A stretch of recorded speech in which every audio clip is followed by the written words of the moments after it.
हर हर महादेव, जय माता की। मित्रों, आज मैं आपको एक ऐसी घटना बताने जा रहा हूं। इस घटना के बारे में जब आप सुनोगे तो आपकी रूह कांप जाएगी। ये घटना राजस्थान की है और घटना इस तरीके से है कि राजस्थान में एक व्यापारी व्यक्ति थे, वो रहा करते थे और वहीं पर उनका काम धंधा था। बहुत अच्छा काम धंधा था। 5 भाई थे, पांचों के 3-3, 4-4 एक लड़के थे और उनकी पत्नियां थी, बच्चे थे, नाती पोते थे, सब कुछ बहुत ऐशो आराम की जिंदगी थी। और आप जानते हो मारवाड़ी तो बहुत होते ही पैसे वाले। बहुत अच्छा कारोबार था, मतलब बहुत दुनिया भर का, सब जगह देश विदेशों में काम धंधा फैला हुआ था उनका और सब कुछ बहुत अच्छे तरीके से चल रहा था। और चलने के बाद में कुछ जमीन थी फैक्ट्री की, जहां पर उनकी जो फैक्ट्री थी तो वो थोड़ी कम पड़ रही होगी, तो पास में एक फैक्ट्री थी, उसको कोई बेच रहा था तो उन्होंने उसे खरीद लिया। जमीन खरीदने के बाद में अपना वहां पर उन्होंने काम चालू कर दिया। वहीं पर उसी जगह पर फैक्ट्री के अंदर जो खरीदी थी जगह उन्होंने, वहीं पर एक बहुत पुराना पीपल का पेड़ था, काफी पुराना पीपल का पेड़, लगभग 60-70 साल पुराना बताते हैं लोग, और काफी विस्तार उसका हो चुका था। तो किसी व्यक्ति ने कहा कि इस पीपल को हटा दो, ये जगह बढ़ जाएगी। उसने काफी एरिया फैक्ट्री का घेरा हुआ था। तो जब पहली फैक्ट्री थी तो वहां के लोग उसके पीपल के नीचे बैठते थे, आराम करते थे, मतलब जो है जो रेस्ट होता था उसमें खाना पीना खाते थे, तो वहीं जाते थे वो सब लोग। ये सब चीज जिसने फैक्ट्री खरीदी थी, मारवाड़ी बनिया था, वो पैसे में अंधा था, पैसे के बारे में कुछ दिखता नहीं था। बहुत सारे लोग होते पैसे के कारण उन्हें कुछ दिखाई नहीं देता, क्या होता है क्या नहीं होता, मगर जब सर पर पड़ती है चोट, मैं आपको बताने जा रहा हूं तो आपको रूह कांप जाएगी सुनकर के कि कहानी क्या थी।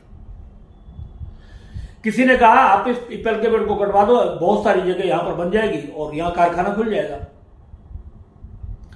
उसके दिमाग में बात आ गई, कटवाने की पीपल को, तो कोई दिक्कत नहीं। रात्रि में एक व्यक्ति स्वप्न में उनको दिखाई देता है और उसने बोला कि यह गलती कभी मत करना, यह गलती कभी मत करना, पीपल को मत कटवाना। यह बिल्कुल साफ स्पष्ट बोला उसने। वो उसके दिमाग पर बात नहीं बैठी और यह बात उसने मतलब जो है अपने घर वालों को बताई। बोला तेरा वहम हो सकता है पीपल काटने में, ऐसा कुछ नहीं है, मुसलमान से कटवा देते हैं ऐसे किसी को और ये सब ठीक हो जाएगा, हम पे क्या दोष पड़ेगा, मुसलमान पर पड़ेगा। ये बात उन्होंने कर ली नहीं। तो जब पीपल कटवाने के लिए वो जाने लगे तो गाड़ी उनकी स्टार्ट नहीं हो रही थी बिल्कुल भी। बहुत प्रयास किए, गाड़ी ठीक थी मगर गाड़ी स्टार्ट नहीं हो रही थी। जैसे तैसे दूसरी गाड़ी से गए, गाड़ी का बीच में एक्सीडेंट हुआ, गाड़ी में काफी नुकसान हुआ मगर कोई व्यक्ति किसी की मतलब जो है इंजरी नहीं हुई, कोई नुकसान नहीं हुआ। पीपल का काम रुक गया और मतलब 2-3 महीने रुक गया वो पूरा, कोई नहीं आया दिमाग में। उसके बाद फिर उन्होंने पीपल का काम काटने के मतलब मन में विचार किया तो उनके बेटे का एक एक्सीडेंट हुआ मगर चोट ज्यादा नहीं लगी, मगर फिर भी मतलब जब जब वो कहीं उस पीपल को काटने के लिए जाते थे तब तब उनको कोई ना कोई परेशानियों का सामना करना पड़ता था। एक दिन मतलब बिल्कुल पूरी लिमिट पार हो चुकी थी और उन्होंने अपने किसी लेबर से बोला कि किसी मुसलमान को बुला करके इस पीपल को कटवा दो। अब वहां पर लेबर गई, जाकर के किसी मुसलमान से बात करी, वो आए और उन्होंने मतलब उस पीपल को पूरे तरीके से जमीन से काट करके, जड़ में से वो काट करके फेंक दिया। दोस्तों, जैसे पीपल का कटना हुआ, समझो उसके वंश का कटना प्रारंभ हो चुका था पूरे तरीके से। सबसे पहले बड़े बेटे का एक्सीडेंट हुआ, ऑन द स्पॉट डेथ हुई। 6 महीने बाद उसकी घरवाली की डेथ हुई। फिर उसके बाद में मतलब दूसरे भाई का बेटा हुआ, उसको वो खत्म हुआ। मौत पर मौत बढ़ती चली आ रही थी। 7 मौत हो चुकी थी, 2.5 साल हो चुके थे। 2.5 साल के अंदर 7 बॉडी घर के अंदर से उठ चुकी थी। कोई भी दिमाग काम नहीं कर रहा था कि आखिर करें तो करें क्या। बड़े बड़े लोग बुलाए गए, पूजा पाठ करने के लिए बुलाए गए, सारा काम धंधा चौपट होना शुरू हो गया। स्थिति ये हो गई कि जो पैसा जहां फंसा था वहां पर फंस गया, नया काम चल नहीं रहा था, पेमेंट रुक चुकी थी, कर्ज पर कर्ज बढ़ना शुरू हो गया था, बहुत स्थिति खराब होनी शुरू हो गई थी। बचने के बहुत सारे प्रयास कर रहे थे। जो पैसे का घमंड था वो मिट्टी में मिल चुका था पूरे तरीके से, जो परिवार का घमंड था वो भी सब मिट्टी में धीरे धीरे मिलता हुआ चला जा रहा था। पंडितों से बात करी, तांत्रिकों से बात करी, 2 तांत्रिकों की मौत हो चुकी थी उसमें। जो पूजा करा के जाता था वही खत्म हो जाता था। और स्थिति यह बनती थी, सबसे बड़ी बात तो ये देखो, जब कोई व्यक्ति उस परिवार में मरता था तो एक व्यक्ति दिखता था, और देखते उसे वो स्वप्न में दिखे या हकीकत में दिखता था वो उसे, और वो व्यक्ति हंसता था उसके सामने। जिस व्यक्ति को वो हंसता हुआ व्यक्ति दिखाई देता था उसी की मौत निश्चित 1 महीने के अंदर अंदर हो जाती थी। और वो सभी लोगों ने परिवार में ऐसे बताया था कि कोई व्यक्ति आता है देख करके हमें हंसता है, और 1 महीने में वो खत्म हो जाता है जिस व्यक्ति को देख करके हंसता था।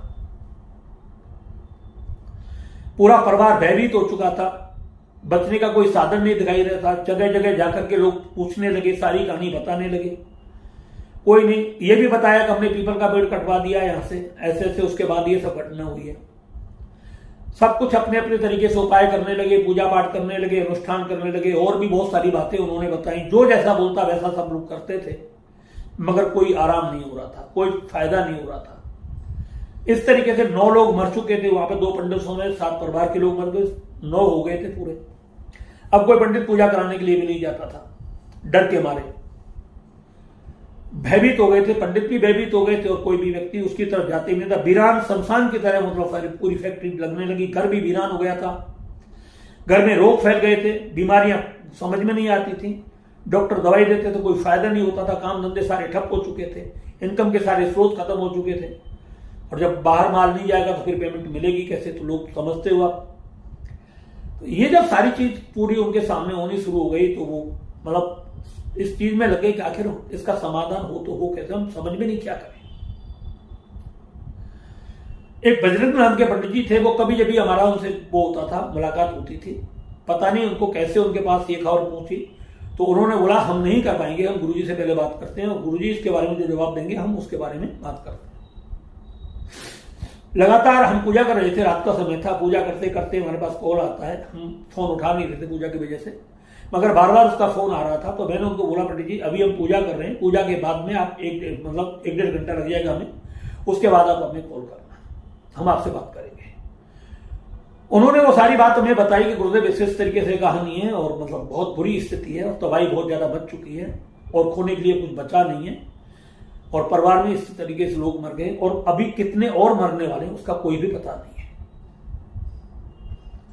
हमने उसके कारण जानने की कोशिश की, बल्कि एक बार जिनके परिवार में ये डेथ हो रही है उनसे हमारी बात कराई है। उन्होंने उनको फोन कहा कि गुरुदेव इस वक्त कॉन्फ्रेंस लाइन पर हैं, आप इनसे बात करिए और जो भी समस्या उन्हें बताइए। तो बात करते करते हमसे रोने लगे और बताने लगे ऐसे ऐसे कहानी हमारे घर में है, और ये सब उन्होंने जो पूरा विस्तार था वो सब कुछ हमें बताया। हमने बोला उनको हम आपकी पहले एनर्जी चेक करते हैं, यहां से देखते हैं क्या करके एनर्जी आपकी क्या कंडीशन चल रही है। तो हमने मतलब जो उनसे देखी तो एनर्जी बिल्कुल जीरो थी, मकान की, फैक्ट्री की, घर की, सारे परिवार की एनर्जी बिल्कुल जीरो जा चुकी थी। मतलब मेरा कहने का तरीका और ये था कि मतलब 2-4 मौत और उस घर में बहुत जल्दबाजी में होने वाली थी। जब एनर्जी लेवल बहुत नीचे चला जाता है दोस्तों, तो व्यक्ति को फिर कोई पता नहीं होता वो कब मतलब कहां जा सकता है, किस वक्त खत्म हो सकता है। तो एनर्जी लेवल हमारी बॉडी का मतलब बहुत अच्छा होना चाहिए, और एनर्जी लेवल जो भी बनता है ये सब पूजा पाठ से बनता है, ये कुछ खाने पीने से नहीं बनता। इस बात को अपने दिमाग से हटा देना। आप काजू बादाम किसमिस पिस्ता सारे खाते हैं, इससे शरीर में ताकत आती है, मगर हमारी बॉडी की जो एनर्जी होती है वो हमारी साधना और पूजाओं के द्वारा ही होती है। तो एनर्जी लेवल जब उनका बहुत ज्यादा डाउन था तो वो बहुत मतलब हमने उनको बताया मैंने कि अभी तो कम से कम तुम्हारे घर में 4 से 5 आदमी और जाने हैं, और बहुत जल्दबाजी में आए, इसलिए आप मतलब एक गाड़ी में बैठ करके कभी भी कोई यात्रा ना करें। 2-4-5 आदमी परिवार के मिलकर के एक साथ ना जाएं। अगर कहीं आपको जाना है तो अलग अलग गाड़ियों से जाएं और अलग अलग अपनी व्यवस्थाओं से जाएं, हो सकता है तो सार्वजनिक वाहन से जाएं। ये बात उन्होंने हमने जब बताई तो उन्होंने कहा कि गुरुदेव ये तो सब हो सकता है, मगर इसका समाधान क्या हो सकता है, मतलब इन सब चीजों से कैसे निकला जाए। हम टूट चुके, मतलब घबरा चुके हैं, घबराहट दिन प्रतिदिन बढ़ती चली जा रही है, कुछ दिखाई नहीं दे रहा। और सबसे बड़ी बात थी कि वहां पर ज्यादा मात्रा में पुरुष मर रहे थे, लेडी एक मरी थी, और बाकी पुरुष ज्यादा मात्रा में, एक एक 2 लेडी मरी थी और पुरुष ज्यादा मात्रा में मर रहे थे। हमने उसको बोला कि भाई ऐसा है, अभी तो हमारे पास समय नहीं है, उसके बाद मगर जब समय निकलेगा तो हम कभी आएंगे। तो उन्होंने बोला कि बहुत कुछ बिगड़ जाएगा, बहुत कुछ हो जाएगा, जैसे भी इन्होंने आप किसी भी तरीके से आप समय निकालिए, जो भी आपकी दान दक्षिणा फीस होगी हम वो हर तरीके से आपकी सेवा करेंगे, देंगे, मगर आप मतलब किसी भी तरीके से आप हमारी मदद कीजिए। हमको 2-3 दिन बाद ही मतलब कहीं पूजा करने के लिए जाना था और 4 दिन का समय हमें पूजा में लगता है। तो मैं कि जो पूजा की हमने डेट दे रखी है, फ्लाइट हमारी फिक्स हो चुकी है, हम इसको तो नहीं छोड़ सकते, मगर तब तक के लिए हम आपको ब्लॉक मार देते हैं यहां से, ऐसी कोई घटना आपके घर में नहीं घटेगी। और हमने मतलब अपने घर से ही उसको, परिवार की पूरी फैमिली को ब्लॉक मार दिया। यहां से ब्लॉक मारने के बाद उसको छोड़ दिया। वहां से जहां पूजा करने गए वहां से आए, उसके मतलब जो है लगभग 5-7 दिन बाद हमने मतलब उसको बोल दिया आप अपनी टिकट कीजिए। टिकट की, तो टिकट करने के बाद वहां जाकर के पहुंचे, देखा तो घर और फैक्ट्री का मंजर इतना भयानक था कि आप यकीन नहीं करोगे कि मतलब अंदर घर में घुसते ही डर लगना शुरू हो गया था, भयंकर डर, मतलब कोई पिशाचों ने उस घर को घेर लिया हो, कोई व्यक्ति, अनजान व्यक्ति जाए, उसकी ओरा बिल्कुल पूरी कवर कर ली हो। बाहर से जब हमने ये देखा, मैंने ये तो बहुत तो शमशान बनी हुई भूमि है, बहुत भयंकर उसका वहां का खेल बिगड़ा हुआ था। घर में एंट्री की, जाकर के सब कुछ देखा, घर इतना बढ़िया था, इतना महल की तरह बने हुए थे मकान, बहुत बंगले थे, मतलब बहुत बड़े थे, मगर वहां सब कुछ मतलब समाप्त होता हुआ दिख रहा था, सब कुछ सिमटता हुआ दिखाई दे रहा था। ये सब चीज जब हमने वहां पर देखी, जाकर के उसके घर के अंदर पूरा का पूरा देखा, फिर फैक्ट्री गए, फैक्ट्री को भी देखा। देखने के बाद जब सारा का सारा हमारी बात समझ में आ गई, मैंने कही ये चीज रुक सकती है, मगर पूजा होगी, और पूजा कितने समय तक चलेगी इसका कोई गुण नहीं है। उन्होंने हमसे एक ही बात बोली, बात पैसे की नहीं होगी और कोई समय की नहीं होगी, बस मेरा परिवार सुरक्षित रहे, मेरे परिवार में किसी प्रकार का कोई नुकसान ना हो, थोड़ा बहुत व्यापार बिजनेस भी कम चलेगा, हम उसे बर्दाश्त कर लेंगे, मगर परिवार का एक सदस्य भी हम खोना नहीं चाहते।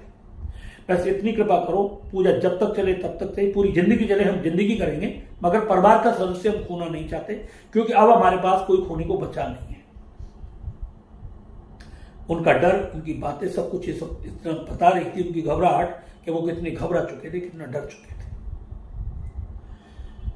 पूजा की तैयारी की, रात्रि को पूजा थी, 12-1 बजे करीब पूजा होती हमारी। हमने पूजा करना प्रारंभ किया। अब जैसे ही हमने पूजा करना प्रारंभ किया तो वहां पर एक यक्ष आ जाता है। अब यक्ष आया, यक्ष ने आकर के सीधा प्रणाम किया। प्रणाम हमने उसका स्वीकार किया। जिनकी हम पूजा करा रहे थे उन मां को प्रणाम किया और एक व्यक्ति को देख करके हंसने लगे। वो यक्ष एक व्यक्ति को देख करके हंसने लगा, और हंसने का मतलब था वो उसका टारगेट था, तो उसको खत्म करना था। वो व्यक्ति घबरा गया, एकदम पसीना आ गया उसको, बहुत भयंकर पसीना आ गया, डर गया वो पूरी तरीके से। बोले गुरुदेव ये हंस गया, मेरी मौत निश्चित है। और उसका पूरा शरीर कांपना शुरू हो गया वहां पर। मैंने डर मत, डरने से कोई काम नहीं चलेगा, हम तो यहां पर बैठे हुए, ऐसी कोई ताकत नहीं है कि जो आपको ऐसे ले जाएगी, आप डरो मत। मगर हमारे कहने के बाद भी वो लोग बहुत तेजी के साथ डर रहे थे, बहुत ज्यादा डर रहे थे। बार बार हम उनको समझाने की कोशिश कर रहे थे, मगर वो डर उनका कम नहीं हो रहा था और वो घबरा रहे थे। यानी उसे देख करके और भी लोग घबराने लगे। हमने सीधा मतलब कुछ लिया, लेकर के जो मां से प्रार्थना करते हैं, हमने यक्ष के लिए समर्पित किया। उनकी बात बताइए क्या बात है, हम आपके बारे में सुनना चाहते हैं, समझना चाहते हैं, बात बताओ क्या बात है। उस यक्ष ने जो बताया वो बड़ी दिल दहलाने वाली बात थी। रियल में मेरी आंखों में आंसू आ जाते हैं कि किसी भी इंसान को कोई भी गलत काम करने से पहले 1000 बार सोच लेना चाहिए, बहुत बुरा होता है परिणाम। यक्ष ने जो बात बताई वो बहुत ही घातक थी और बहुत ही शरीर को कष्ट देने वाली बात थी। उसने बोला गुरुदेव इसने एक फैक्ट्री खरीदी, इसका कारोबार बहुत अच्छा चलता था, बहुत बढ़िया चलता था, और इसके पास पैसा ज्यादा बढ़ गया और इसने कोई तांत्रिक प्रयोग करा करके उस जो इसके पास बगल में फैक्ट्री थी, इसने तंत्र प्रयोग कराया, उसका पूरा काम बंद करा दिया और वो आदमी पूरे तरीके से बर्बाद हो गया।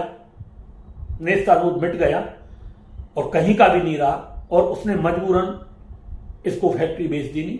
और उसी फैक्ट्री के अंदर एक पीपल का विशाल पौधा था जिस पर हम रहा करते थे, और हमारा पूरा कम से कम वहां पर 100-150 यक्षों का घर था वो हमारा। वहां पर जो लोग भोजन करते थे, मजदूर वगैरह, हम उसके भोजन को खाते थे, और हमें समय पर भोजन मिलता था, समय पर पानी मिलता था, और बहुत अच्छी हमारी व्यवस्था चल रही थी। और इसने फैक्ट्री को बढ़ाने के लिए वो पेड़ पीपल का जो हमारा घर था वो पूरी तरीके से इसने उजाड़ दिया। हमने समय समय पर इसको समझाने की कोशिश की, गाड़ियां खराब की, बहुत सारे काम किए, और अंत में ये राक्षस नहीं माना, और इसने मतलब जो मुसलमानों से वो हमारा घर पूरा बर्बाद कर दिया। अब आप ही बताओ, जब इसने हमारा पूरा घर बर्बाद कर दिया तो हम इसका घर कैसे बसने देंगे? हमारा पूरा परिवार बिखर गया, कहां कहां रहते हैं हमें मालूम नहीं, हमारा पूरा परिवार कहां रह रहा है। तो अब हम बताओ हम क्या करें इसके लिए? और सारे यक्ष गुस्से में आ गए। हमारे राजा का आदेश हुआ कि इस परिवार को मिटा दो, और हमने यहां पर इसके साथ ये मौतों का तांडव करना शुरू कर दिया, और हम इसके पूरे परिवार को मिटाएंगे। दुनिया की कोई ताकत नहीं, हमें मिटाना है, इसको बर्बाद करना है, हर तरीके से इसको बर्बाद करना है, क्योंकि इसने हमारा घर बिगाड़ दिया है। और उस व्यक्ति ने, यक्ष ने एक बात और कही थी कि जो हम यक्ष होते हैं, हमारी उम्र छोटी नहीं होती है, हजारों हजारों साल होती है, यानी 5-5, 10-10 हजार साल भी होती है। 1000 साल तो एक यक्ष की उम्र होती है, 1000 साल तो यक्ष रहेगा ही रहेगा, मगर 10-10 हजार साल भी यक्ष की उम्र होती है। भूतों की भी ऐसी, प्रेतों की भी, जिंदगी, खईस की, सबकी योनि बहुत लंबे तरीके से होती है। हम इस दुनिया में दिखते तो नहीं है, मगर अदृश्य दुनिया में हमारा सब कुछ, जैसा आपका वैसा सब कुछ हमारा रहता है। अब ये बताइए, अब हमने इसके साथ अच्छा किया या बुरा किया, आप बताएं। उसकी बात जब हमने सुनी बड़ा झटका लगा, मगर बात ये थी कि हम उसको गए थे ठीक करने के लिए। हमने उस व्यक्ति से बोला कि ये बात सच है? बोले बिल्कुल सच है। आपके साथ ऐसी घटना हुई, जब गाड़ी लेकर के जा रहे थे तो गाड़ी बंद हो जाती थी। बोले जो इन्होंने बोला है उस बिल्कुल पूरे तरीके से सच कहा है। पूजा का समय हमने थोड़ा सा रोक दिया। हमने बोला अब एक बात बताओ, जो हो गया वो हो गया, पेड़ कट गया वो कट गया, अब इसके लिए समाधान क्या है? इस परिवार को कैसे शांति मिल सकती है?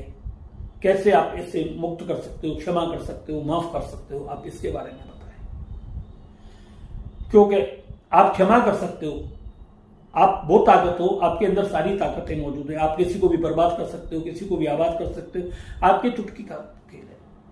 और ये बिल्कुल सच बात है, अगर हम पूजा करके जाएंगे, यहाँ प्रतिबंध लगा देंगे, ब्लॉक मार देंगे, कुछ भी कर देंगे, एनर्जी पूरी सील हो जाएगी, आप नहीं आओगे, मगर घर से बाहर मार दोगे, आप गाड़ियों में एक्सीडेंट करा दोगे, क्योंकि मारने के तरीके आपके पास बहुत सारे होते हैं। और भी हम जो भी करेंगे, मगर फिर भी आप अपना मौका दो, क्योंकि देर सवेर आप किसी न किसी को खत्म करोगे। मगर आप ये बताओ, आपका क्रोध शांत कैसे हो सकता है? आपके लिए इनसे क्या प्रायश्चित करवाया जाए और कौन सा इसको दंड दिया जाए जिसके कारण आप इन्हें क्षमा कर सकते हैं? तो उस यक्ष ने हमसे बोला कि पहले तो आप हमारे लिए ये करवाए कि इससे 5 पीपल के पेड़ लगवाए, और वो उसी फैक्ट्री के अंदर स्थान देना है, उसी जगह पर देना है। और एक पीपल 5 साल का जब तक नहीं होगा तब तक उसी जगह पर 5 पीपल राउंड में लगवाने होंगे, और उसी 5 पीपलों की इसको पूजा करनी। पूजा का विधान उसने अपना बताया था हमें, वो हम सार्वजनिक नहीं कर सकते उसको। तो इस तरीके से वो पूजा इनको करनी होगी, और ये पूरी फैमिली वहां जाकर के मावस के दिन, पूर्णमासी के दिन इस तरीके से पूजा करना शुरू करेंगे। और 5 साल में जब वो पेड़ बड़े हो जाएं, और उनको जाकर के किसी नदी के तट पर या किसी धर्मशाला के पास ऐसी सुरक्षित जगह पे लगा दे कि जहां वो उनको कोई काटे ना, और हम उन्हीं पर चले जाएंगे और इसको क्षमा कर देंगे। मैंने कि इस बीच के अंदर आपको इसको नुकसान तो नहीं पहुंचाओगे, मारोगे तो नहीं? बोले नहीं, हम क्षमा करेंगे, और इसके लिए इन्हें हमारे कुछ यक्ष हैं, उनकी मुक्ति के लिए कोई उपाय करना होगा, उनकी पूजा के लिए उपाय करना होगा। वो उन्होंने हमें जैसे बताया, हमने उनको बताया, बोल दिया भाई इस तरीके से बोल रहे हैं, आप बताओ क्या कर सकते हो। तो उन्होंने बोला कि जो भी करना है हम कर देंगे, और जब कहेंगे तब कर देंगे, और ऐसी कोई दिक्कत वाली बात नहीं, बस हमें इतनी बोल रहे। तो ये सब सारी चीज उस यक्ष ने जब बताई, उसके बाद यक्ष से हमने बोला कि हम आपको वचन देते हैं ये कार्य हम कराएंगे, या हम नहीं करा पाए तो कोई और ब्राह्मण, विद्वान ब्राह्मणों के द्वारा भी आपका कार्य कराएंगे। आप अपनी जो भी है संकल्प लिस्ट बता देना, किस किस कौन कौन व्यक्ति मतलब आपके जो यक्षों में है जिनका मतलब वो करना है, और किस किस तरीके से करना है, वो सारा विधान आप बता देना। उसने जो विधान था वो ज्यादा बड़ा नहीं था, बहुत छोटे से विधान होते हैं कि मुक्ति के कोई ज्यादा लंबे छोटे नहीं होते। एक साधारण गायत्री उपासक भी कर सकता है, साधारण गीता का पाठ करने वाला व्यक्ति भी कर सकता है, गुरु मंत्र का जाप करने वाला भी कर सकता है। कुछ संकल्पित साधनाएं होती हैं जो यक्षों के नाम के, भूत प्रेतों के नाम से हम छोड़ देते हैं, तो इनकी मुक्ति बहुत जल्द हो जाती है, और ये अपने वहां से चले जाते हैं और आपको बहुत अच्छे आशीर्वाद भी दे करके जाते हैं। सारी बातें हो गई, हमने पूजा की। पूजा करने के बाद में सुबह कुछ परिणाम अच्छे दिखाई दिए, परिवार में कुछ शांति दिखाई दी। जिस परिवार में कोई चेहरे पर हंसी नहीं थी, कुछ परिवार के लोग हंसने लगे, बैठने लगे। दूसरे दिन पूजा की, कुछ और परिवर्तन दिखाई दिया। तीसरे दिन पूजा की, कुछ और हुआ। हमने घर को पूजा करने से पहले ब्लॉक मार दिया था कि जिससे कि कोई भी अदृश्य शक्ति इस घर से बाहर ना निकल के जाए। मजबूरी यही हो चुकी थी यक्षी के सामने कि उसको कोई बाहर निकलने का रास्ता नहीं हुआ, इसलिए वो हमारे पास आया और उसने अपनी सारी बातें बताई। इसके बाद जो यक्षी का विधान था जो उसने बताया था, हमने उसको पूरा करवाया। किसी पंडित के द्वारा हमने उसको नहीं किया, पंडित बुलवाए, पंडितों के द्वारा उसको पूरा किया। पूरा करने के बाद में धीरे धीरे वहां पर वो चलता रहा। उसके बाद कोई ऐसी मौत वगैरह वहां पर नहीं हुई। काम धंधा धीरे धीरे चलना शुरू हुआ। काम धंधा तो जब हमने पहली पूजा की उसी वक्त से ही भगवान की कृपा से शुरू हो गया था उसका। और दोस्तों कहानी यहां तक पहुंची कि वो परिवार दोबारा से, लोग तो जिंदे नहीं हुए, मगर उस परिवार में लगभग में उतने ही बच्चों ने धीरे धीरे जन्म ले लिया है। परिवार काफी बड़ा था और परिवार का फिर दोबारा से विस्तार होना शुरू हो गया है। काम बहुत अच्छे चलने शुरू हो गए, पूरे घर में खुशहाली आनी शुरू हो गई है। मेरा कहने का अभिप्राय यही है दोस्तों आपसे, आप कभी किसी पेड़ को मत काटना। ज्यादा से जो बड़ा पेड़ हो, पीपल, बरगद, किसी भी प्रकार का बड़ा, क्योंकि हर वृक्ष पर एक देवता का वास होता है, एक यक्ष का वास होता है। जो बड़े वृक्ष होते हैं, पीपल है, बरगद है, पाकड़ है, आम है, नीम है, ये जो पेड़ होते हैं आपको लगता है इनके ऊपर यक्ष होते हैं। इनके नीचे कभी बाथरूम, पेशाब वगैरह नहीं करना चाहिए, क्योंकि बाथरूम करने से आपके सीधे डीएनए में जाता है, और जब डीएनए में आपके में चला गया उसके बाद अगर आपके परिवार में कोई संतान पैदा होगी तो फिर जिंदगी में आपकी कोई ताकत नहीं कि आप अपने विनाश को रोक जाए, आपको कोई मतलब उसको बाहर निकाल सके, क्योंकि डीएनए से बाहर नहीं आते, ये फिर आपके वंश में चले जाते हैं। डीएनए से बाहर करने के इसके बहुत सारे तरीके होते हैं, मगर इनको डीएनए में कंट्रोल ही किया जा सकता है, इनको निस्तारूप पूरी तरीके से समाप्त नहीं किया जा सकता। कोई व्यक्ति अगर कहता है इसको पूरी तरीके से समाप्त कर दे तो वो ऐसे धूर्त व्यक्ति पर कभी आप वो मत करना, विश्वास मत करना, क्योंकि डीएनए से निकालने के लिए बहुत सारी जटिल प्रक्रियाएं होती है और वो बहुत इतनी घातक होती हैं कि साधक को अपने प्राणों पर खेलना होता है, और सामने वाला जो जिसके घर में मुसीबत है उसे बहुत छोटी सी क्रियाएं दिखाई देती हैं, क्योंकि उसका काम ऐसा लगता है फ्री में हो गया। मगर जब कोई व्यक्ति से डीएनए से बाहर निकालता है तो उसे पता होता है कि ये मतलब वो अपने पूरे परिवार की जिंदगी पर खेल जाता है, उसका पूरा परिवार दांव पे लग जाता है। तो अगर किसी के परिवार में डीएनए में अगर पड़ा हुआ है तो इसलिए आप कभी भी उस परिवार पर ज्यादा विश्वास मत करना। विश्वास पात्र परिवार हो तभी उस पर इस काम को करना, अन्यथा कभी मत करना। और जिस परिवार के डीएनए में होता है उस परिवार को एक कब समाप्त करना शुरू कर दे एक एक करके, इसका कोई भरोसा नहीं। इस बात को भी ध्यान रखना होगा, क्योंकि डीएनए में गया हुआ भूत, प्रेत, जिन्न, खईस, यक्ष, गंधर्व कोई भी होता है बहुत ही नुकसानदायक होता है। अगिया बेताल हो, राक्षस हो, ब्रह्म राक्षस हो, ये डीएनए में जब चले जाते हैं तो फिर ये बाहर नहीं आते। इनको इनकी शक्ति को कंट्रोल किया जाता है, इनकी शक्ति को पूरे तरीके से मतलब लॉक किया जाता है, ब्लॉक किया जाता है। इनकी शक्ति जब बहुत ज्यादा बढ़ने लगती है तो उस शक्ति को एनर्जी के रूप से ट्रांसफर किया जाता है, घर से बाहर ट्रांसफर किया जाता है। परिवार पर जब कोई इनकी ज्यादा मुसीबत आती है तो उस परिवार की संपूर्ण एनर्जी को बाहर ट्रांसफर किया जाता है। तो ये डीएनए में जब चले जाते हैं तो बहुत ही घातक होते हैं। तो मैं आपको एक बात बताने जा रहा हूं, इस बात को ध्यान से सुन लेना। किसी भी बड़े वृक्ष का नीचे जो 5 साल से पड़ा हो वह कभी बाथरूम ना करें, सबसे पहली बात ध्यान रखें। वहां पर कुछ भी खाना अगर आप खाते हो तो थोड़ा सा खाना निकाल करके आप रख दें कि इसके ऊपर कोई भी अदृश्य शक्ति है वो इस भोजन को ग्रहण करे, उसके बाद आप भोजन करें। किसी भी वृक्ष के नीचे कोई गंदी अश्लील हंसी मजाक ना करें किसी भी तरीके से, क्योंकि इनको मजाक बहुत बर्दाश्त नहीं होती है। किसी भी तरीके की अभद्र भाषा का इस्तेमाल किसी पेड़ के नीचे बैठ करके ना करें। जितना भी हो सके उस पेड़ को प्यार दें, थोड़ा बहुत पानी हो, झूठा ना हो, पहले उस पेड़ के लिए चढ़ा दें, पेड़ की जड़ में चढ़ा दें। खाने पीने की वस्तु हो उसके लिए उस पेड़ पे चढ़ा दें। जो भी सोचें अच्छा सोचें, ज्यादा से ज्यादा वृक्ष लगाएं, ज्यादा से ज्यादा पेड़ पौधे लगाएं, विशेष करके पीपल के पौधे, बड़ के पौधे, आंवले के पौधे, नीम के पौधे। ये आप जितनी ज्यादा मात्रा में लगाएंगे आपकी बहुत सारी जीवन की मुसीबतें दूर हो जाएंगी। मैं हर बार बोलता हूं और एक वीडियो मैंने कल बनाया भी है कि अपने घर में 1 साल पीपल का पौधा रखो, 1.5 साल रखो, उसकी पूरे तरीके से पूजा करो, सबसे ऊपर की मंजिल पर उसको रखो।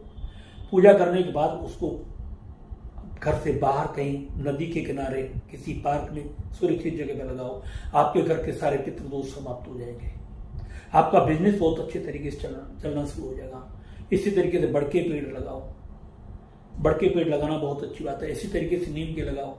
मगर आपको समूल रूप से दरिद्रता का नाश करना है, अपने पितरों को मतलब सदगति देनी है और अपने घर से सभी सारी मुसीबतों को निकालना है।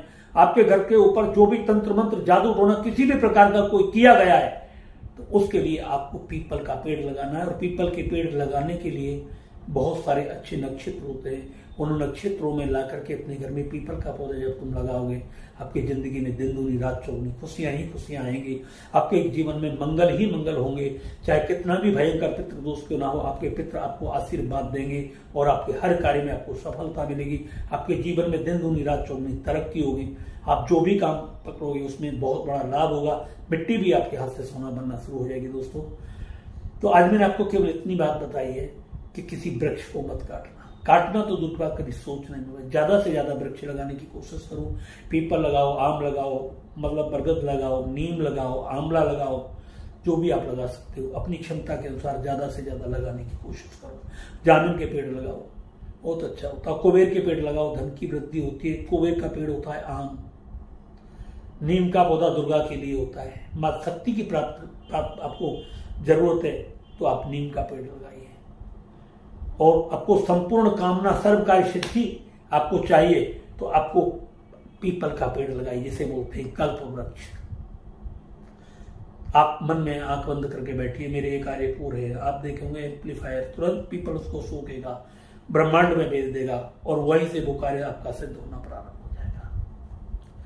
दोस्तों, अगर आपको मेरा ये वीडियो अच्छा लगा हो तो इसको ज्यादा से ज्यादा लाइक करें, शेयर करें, सब्सक्राइब करें। और मैं आपको हर बार बोलता हूं, अच्छी चीज को जितना आप ज्यादा शेयर करेंगे उतना आपके जीवन में लाभ मिलता है, आपके जीवन में परेशानियां कम होती हैं, आपका व्यापार दिन दूना रात चौगुना आगे बढ़ता है। तो शेयर करने में आप कंजूसी मत किया करो। आपका कुछ चाहता नहीं है, आपको लाइफ में केवल एक ही बार शेयर करना है, सब्सक्राइब करना है और एक ही बार उसको सब्सक्राइब करना है, एक ही बार आपको लाइक करना है।